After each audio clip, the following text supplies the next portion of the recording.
Yamaha রেজেডার নিয়ে কিছু question ছিল ইয়ামাহা রেজেডার আগের ভিডিওতে।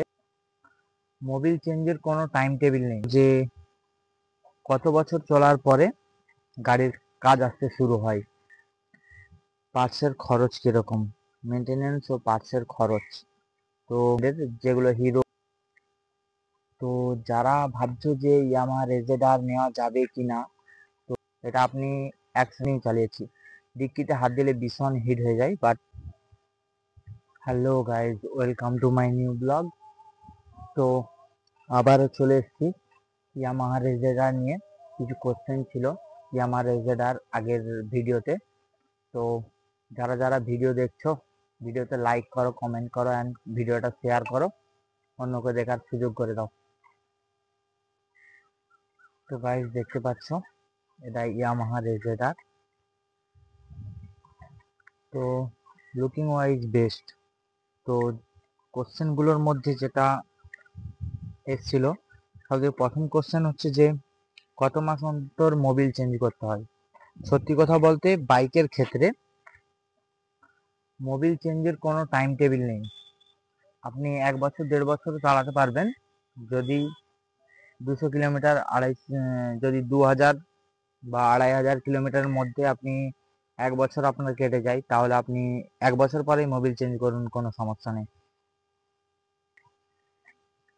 তো সেকেন্ড কোশ্চেন ছিল যে কত বছর চলার পরে গাড়ির কাজ আসতে শুরু হয়।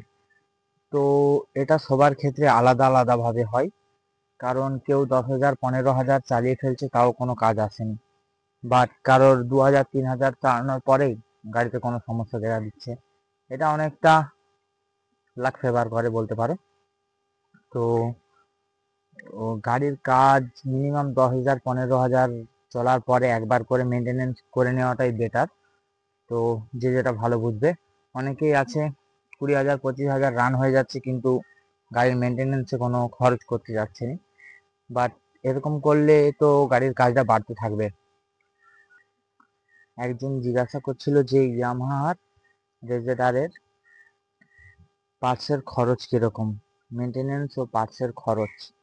তো মেনটেনেন্স ও পার্টসের খরচ বলতে গেলে বিভিন্ন জিনিসের বিভিন্ন রকম রেট হয়।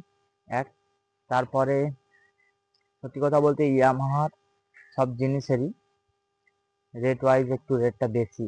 বাকি পালসার, বাজাজের বা আরো যেগুলো হিরো, হন্ডা, এসবের ক্ষেত্রে কি হয়, মেনটেনেন্স কস্ট একটু কমই আসে, কারণ এর সব কিছুর ক্লাচ কেবিল বলুন, এক্সিলেটার কেবিল, আরো বিভিন্ন রকম ওয়্যার, ডিস অয়েল, ডিস শু, এসবের রেট কস্ট একটু কম হয়।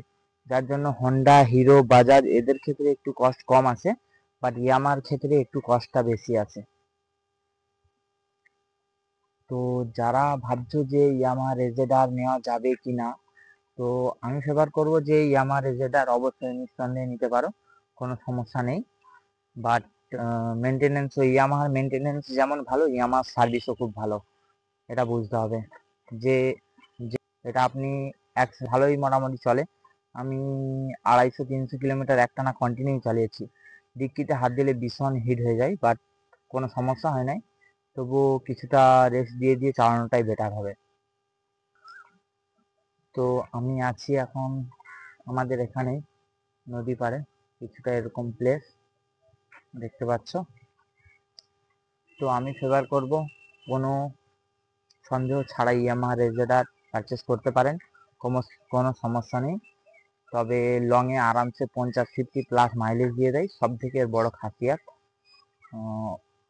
তো ইয়ামাহা রেজেডার নিঃসন্দেহে নিতে পারেন, কোনো সমস্যা নেই। তো যারা ভিডিওটা দেখছেন লাইক করবেন, কমেন্ট করবেন, এবং আরও কিছু জানার থাকলে